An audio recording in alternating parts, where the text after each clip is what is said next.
So just to make sure that we're all on the same page, we learn chemistry by doing chemistry, so we are going to practice a couple more, and then we're going to practice again on Tuesday. And then hopefully by the end of Tuesday, you will be experts in the field of nomenclature. So, what is the formula for barium oxide? We'll do like a speed Friday. Stand up when you got it. No. I'm going to have you, anybody that wants to go with it, go with it.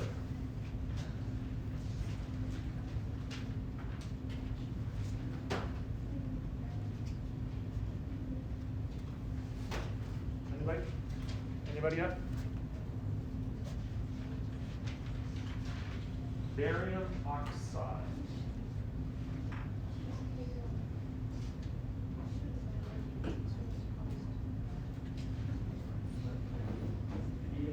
BAO. Bingo. Okay, next one. Yell it out. First person to get it, yell it out. Sodium acetate.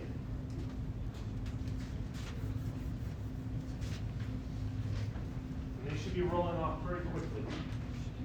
If you're still going back to your table, you probably want to solidify those tables over the weekend.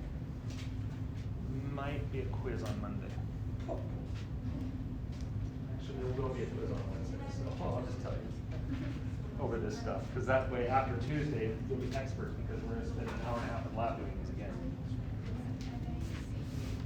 Say again. Na, CH3, COO, or CO2, H. Good, excellent. Okay, next one. Aluminum sulfate.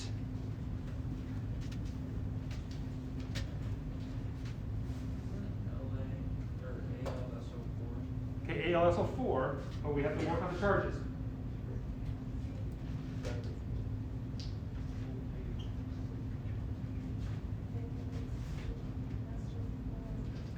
Good. Al2, SO4, 3. Excellent. Okay. Next one. Ammonium phosphate.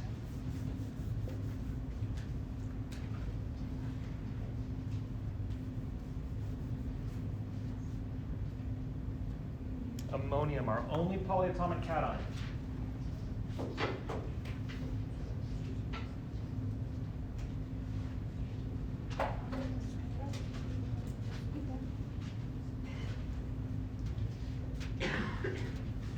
Yes? NH4 bracketed 3, PO4. Perfect. Excellent. Okay. So you should have those pretty quickly. Should be rolling. Those things should be just rolling off. And finally, our last one brings in a transition metal. So what is copper nitrate? Copper 2 nitrate.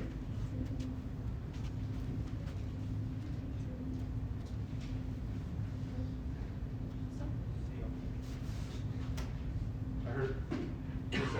I said Cu. So copper Cu. And it's copper 2. Copper 2 Nitrate is -1. Cu, NO3 brackets, 2. Excellent. Okay, good. Okay. All right, and this is probably a little bit easier. You can yell it out. What is that? Magnesium oxide. What is that? Lithium nitride. Okay, good. What is that?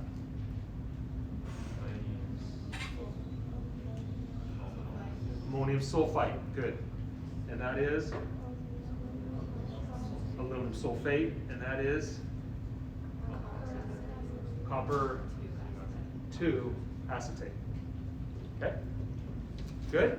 That's where we should be. We should be up to speed. That should be coming off pretty quickly. Now, I left off talking about, well, I didn't leave off. I mentioned this whole thing, this whole concept of 8 and 8. Okay? So 8 is the parent or the main one or the most dominant. So that's why we always stop with the 8. Okay? The 8. Sulfate, carbonate, phosphate, okay, nitrate, chlorate. Those are your dominant ones. They're the most common ones of those families. So So eight more oxygens, which is why we have the 8 and the ite and the 8 and the ite. And so when we see that, this pattern now is something I mentioned briefly, pointing to the periodic table, but I want to explain it a little bit further because there's a pattern here. And if you know the pattern, it's not just a brutal memorization. When you look at the row 2, okay, nitrate and carbonate, they both have 3 oxygens. That's consistent. And it's the reason because they have, it's where they are, it's on the when we'll see why this is down the road. But they're in n equals 2 quantum level, or the row 2. They're here. This is row 2. Okay? So it's -1 and -2. When we jump down, we start with the chlorate, in this case perchlorate, and you can see perchlorate is O4 minus, SO4 2 minus, PO4 3 minus, but they're all O4. Okay? And again, when we start building our Lewis dot structures, we'll understand why those are and what those actually look like. So there's a pattern. These are all 3 oxygens, 1 minus, 2 minus. These are all 4 oxygens, at least the perchlorate, but negative charge, -2 charge, -3 charge. Okay?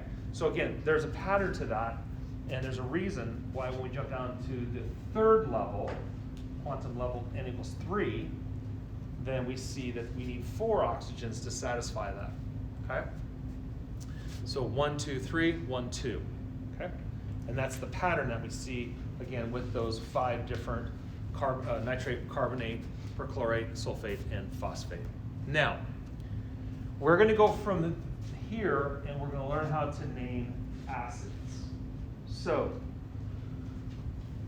all of these anions that we've been learning about, and the polyatomic anions over here, they're all built out of these, can be fully protonated. What is a proton? Well, proton is a hydrogen right there. So if I had something like a chlorine anion, I could take a chlorine anion and I could react it with a hydrogen, and I would get out an acid. Okay, we'll learn about acids here coming up in a few chapters. So this then becomes hydrochloric acid. Okay, so hydrochloric acid. Hydrochloric acid. So when I put a proton on the anion, or I put a hydrogen plus on the anion instead of a metal, it becomes an acid. If I put a metal on this, this would be sodium chloride or magnesium chloride or chromium chloride or whatever. But with a hydrogen on there, it becomes an acid. Does that make sense? So you learned 2 different nitrogen compounds. What was this one? What is that one?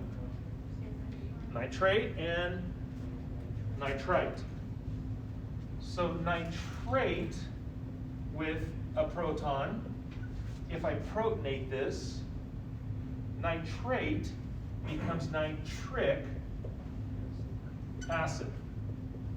Notice 8 goes to ick. Okay, that's very important. If your anion is an 8, your acid is an ick. 8 goes to ick. So what do you think phosphate is going to become as an acid? Phosphoric acid. Nitric acid. So this, the nitric, or excuse me, 8 goes to ick. Ite goes to us.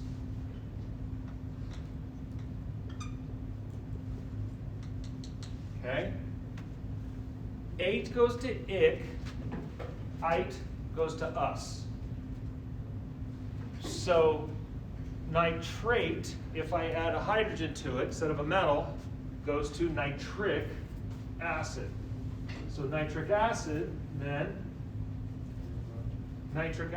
is HNO3. Okay? So all of the anions can become acids if I add hydrogen instead of a metal. So if you'll remember this family, we have the sulfate. And if I add one hydrogen to it, it becomes the bisulfate, or the hydrogen sulfate, right? But if I add one more hydrogen to it, it becomes H2SO4. What is that? Sulfuric acid.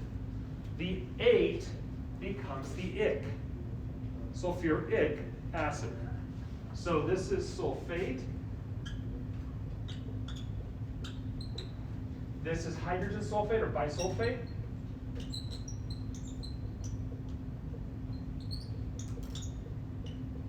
And this becomes sulfuric acid. Okay?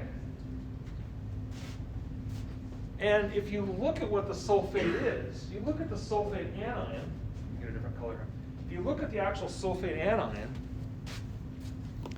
watch what happens here. This is actually really cool.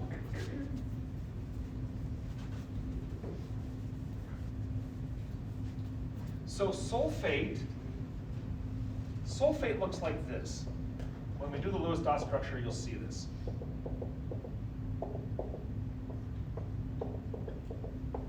Okay, that's actually what sulfate looks like.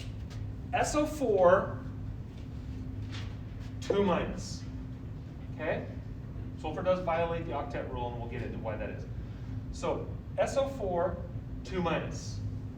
So if I add one hydrogen, notice I still have a free oxygen, but over here I've satisfied one of the charges, okay? So this is sulfate, like that. This is bisulfate or hydrogen sulfate.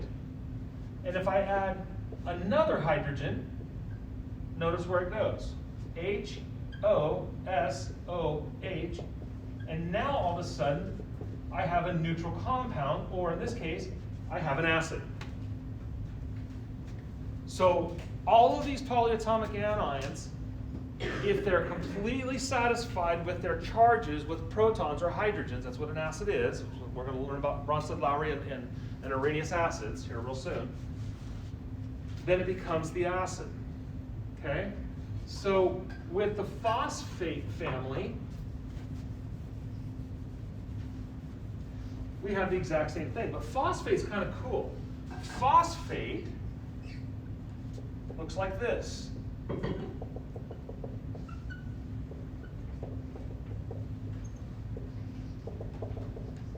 Notice phosphate is PO4 3 minus. Okay? So if I add the first hydrogen, it goes to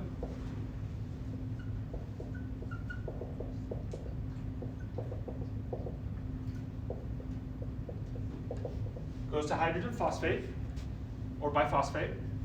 If I add the second hydrogen, it then goes to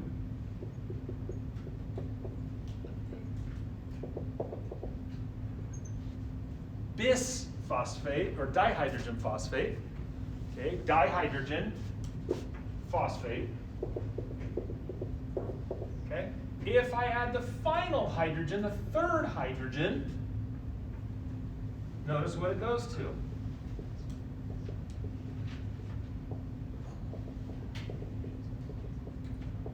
What acid is that? Phosphate goes to phosphoric acid. Okay? So if I add one hydrogen to the phosphate, I become biphosphate or hydrogen phosphate. If I add 2 hydrogens, I become bisphosphate or dihydrogen phosphate. if I had 3, or I satisfied all of the charges, I then become the acid. Does that make sense? So what do you think? What do you think C2H3O2 minus is going to become when I add the proton to it? Acetic acid, and that's vinegar. Okay? So acetic acid, again, acetic acid or acetate looks like this.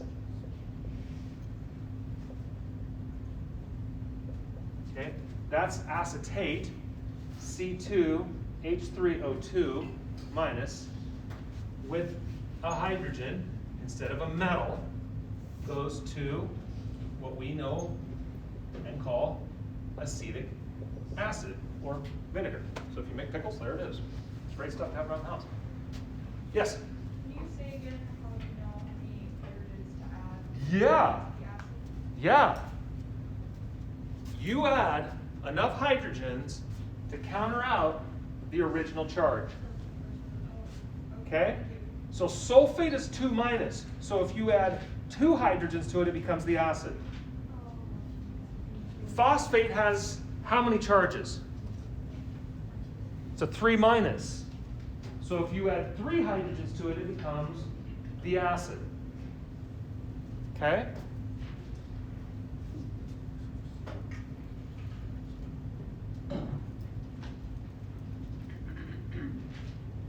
Okay. Yeah? All right, so let's look back at our list here. And you'll see how this begins to build. Okay, we talked about this 8 hypoite per 8. Again, we already went through all that. I did that on the board, so I'm not going to do that again. But the ide goes to the ic acid.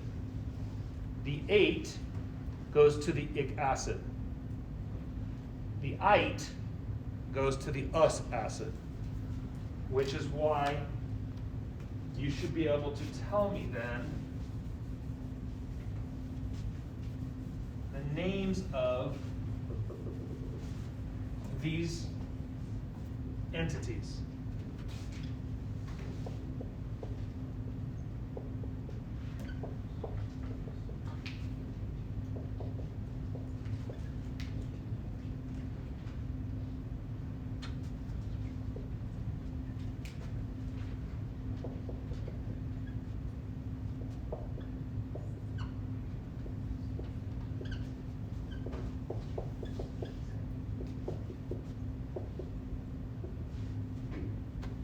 So what are the names of all of those? What's the first one? Phosphite. Remember, phosphate has 4 oxygens, so if I have 1 less, I'm an ite. So I'm phosphite. So this is phosphite. What is this?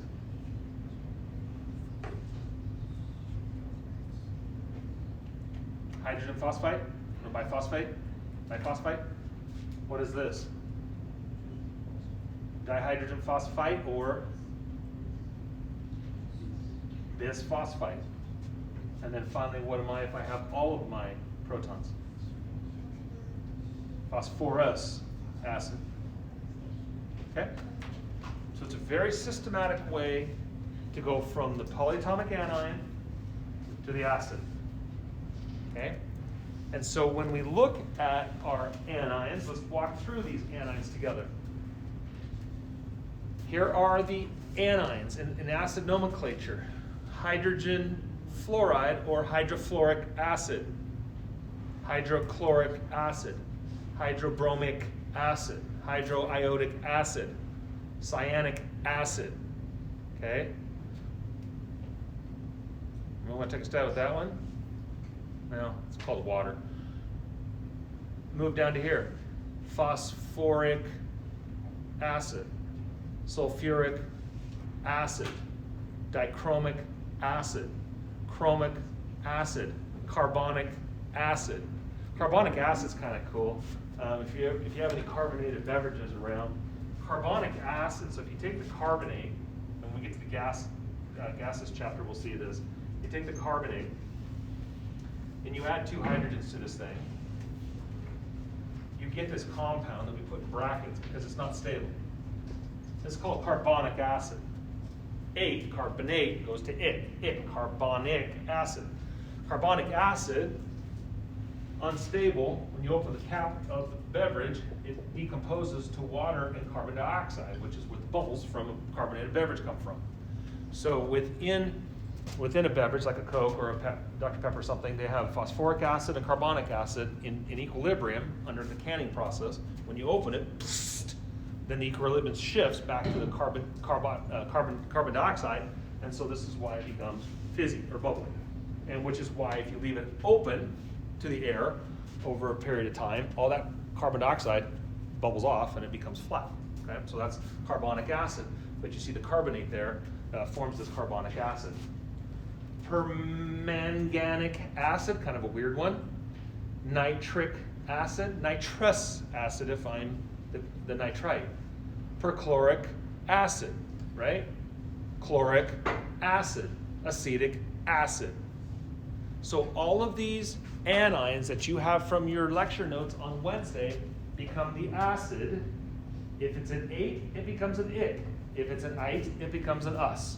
And there you have it. You now know how to name acids and where the names come from. Cool? Yes? For the negative ones, do you always add the like hydrofluoric Yes. part?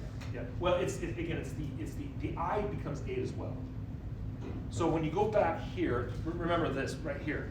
The ide, well, not that one. Come on. The ide becomes ic acid, and the 8 becomes both the ide and the 8 become ic So acid. you add hydro. Yes. Hydrochloric acid. Yes, you got it. Okay. Cool. So that's, again, very systematic. If we understand, and it's all is predicated on knowing your polyatomic anions. Got to know your polyatomic anions. Can't emphasize that enough. Good? Okay.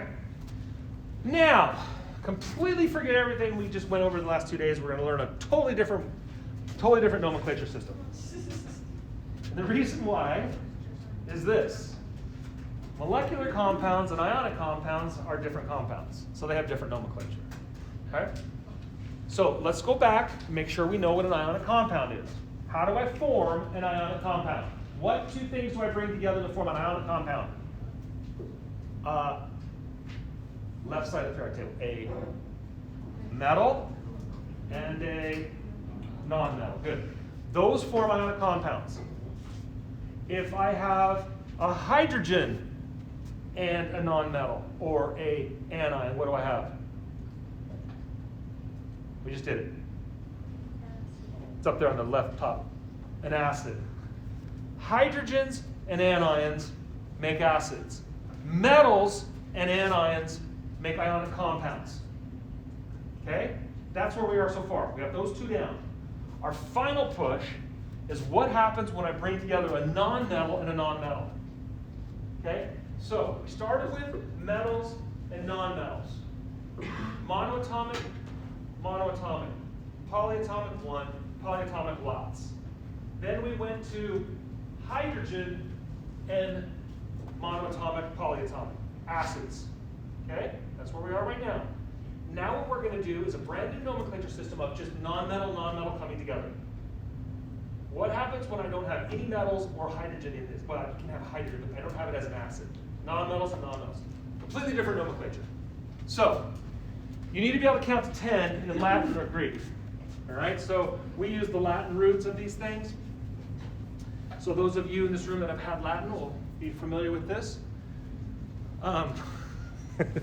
So what we do with this is we use these terms right here. Mono, di, tri, tetra, penta, hexa, hepta, octa, nona, deca. Should be able to go real quickly count to 10 in this.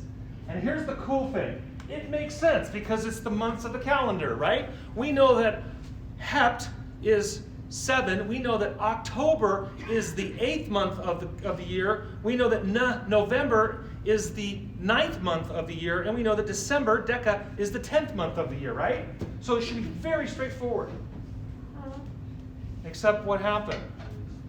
Why isn't October the 8th month? Why isn't the 10th month? That's kind of brutal. And why is November the 11th month, not the 9th month? And why is December the 12th month, not the 10th month? Anyone want to take a stab at it? Can you blame the season for that? Yeah, we had two narcissists, didn't we? And they both wanted their names on the on the calendar. So good old Julius Caesar and Augustine or whatever. Yeah. So they crammed their names into the calendar for July and August, which bumped out our normal October as being 8, 9, and 10 to 10, 11, and 12. Okay? But nonetheless, these are the roots that you need to know. Be able to say these quickly. Mono, we don't use very often. Di, tri, tetra, penta, pentagon, hexa, hepta, octanodeca. Okay, undeca, dodeca, trideca. It keeps going, but we're going to stop at 10. For us in this class, we stop at 10. Okay, that's as far as we need to go. So here's why we need to do this. If I say nitrogen oxide using the metal, non-metal type of nomenclature, you have no idea what I'm talking about. Why? Because nitrogen and oxygen can come together in a lot of ways. Nitrogen is the most flexible, variable. It's the most variable atom on the entire periodic table. Nitrogen can go all the way from -3 or 4 all the way to +6, and everything in between. It's the most crazy amount of variability on that on the periodic, on the entire periodic table. Nitrogen is the most, just like, it goes all over the place. So here's what happens with this. Under old school nomenclature, where we had metal, non-metal, we would say nitrogen oxide. We can't do that with the non-metal, non-metal. Non-metal, non-metal. We have to use the prefixes. You have to tell me how many of each atom are there. Because nitrogen oxide means nothing to me. I need to know that it's dinitrogen pentoxide. I need to know that it's trinitrogen hexoxide. And I need to know that it's pentanitrogen trioxide. Okay? So in non-metal nomenclature, we use the prefixes to tell the chemist or whatever you're working with the combination of the atoms.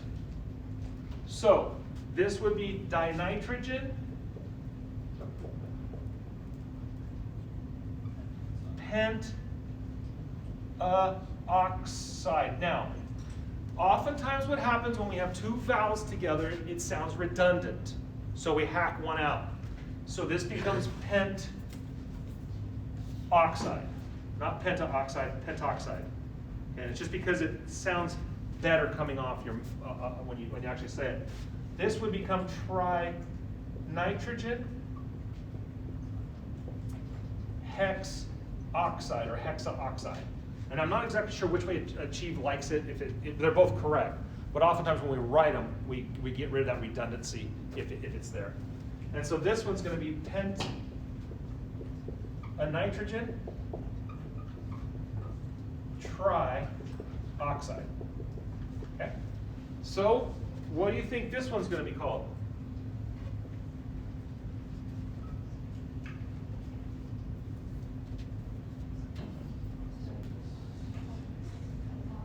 Good, diphosphorus pentoxide. Okay? Do you see how this nomenclature is different than the metal, non-metal? Okay, again, non-metal is very different than metal, non-metal. Okay? Which is different than acids. Okay, so those are the three levels of nomenclature you need to know. All right? And lastly, you don't need, this is just kind of free, but your book does mention it, so I'm like, hey, this is my wheelhouse. So you get into organic nomenclature. Oh, so sweet. So carbon in its sp3 hybridization, 1 carbon and 4 hydrogen, this is methane. Methane. Okay? 2 carbons together is ethane. 3 carbons together is propane. Hey, you probably have heard of propane, right? Propane. Cool. Use it for heating and cooking. When we get to butane, and then we get to pentane, and then we get to hexane, And then we get to heptane. Oh, see the pattern here? And what do you think's after heptane? You want to go with octane? Yeah, so that little yellow thing on the gas pump, the octane rating, 92, 90, 87, whatever it is, 85, okay? It's how much octane is in there, how much of this is actually in there. And so what we do in organic chemistry is we don't draw all the carbons and the hydrogens, we shorthand it. And you'll learn that. Isn't that cool? So instead of drawing all this out, even propane looks like that. So much easier, okay, than that. But anyway, you'll learn all that next semester, or fall semester with Dr. McGall's. Okay? Pretty cool. So this is organic.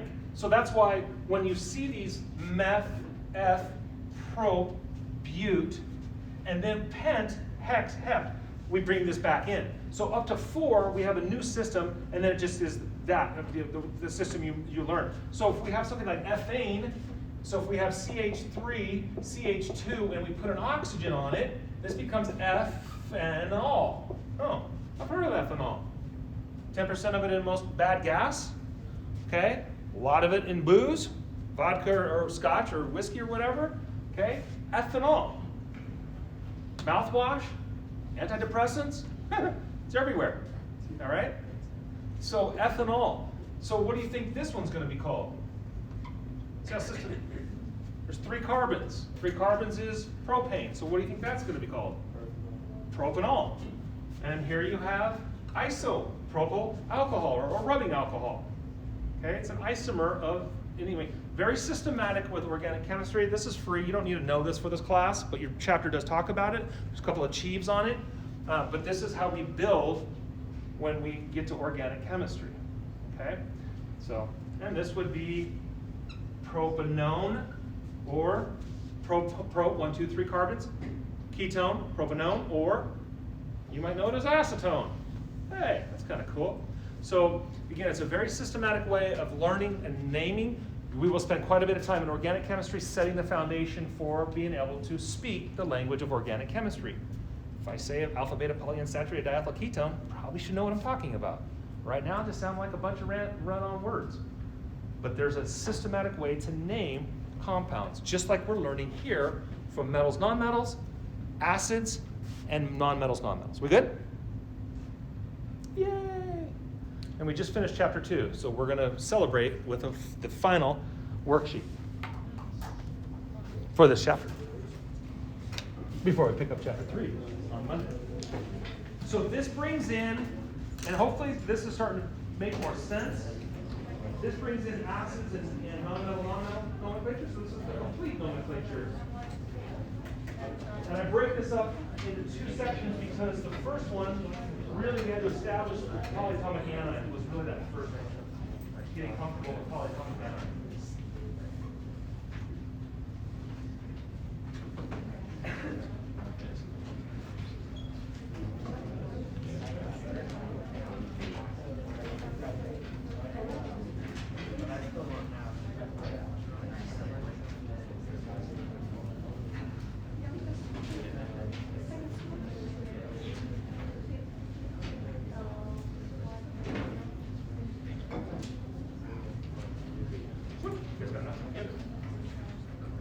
Everybody's got one? Good.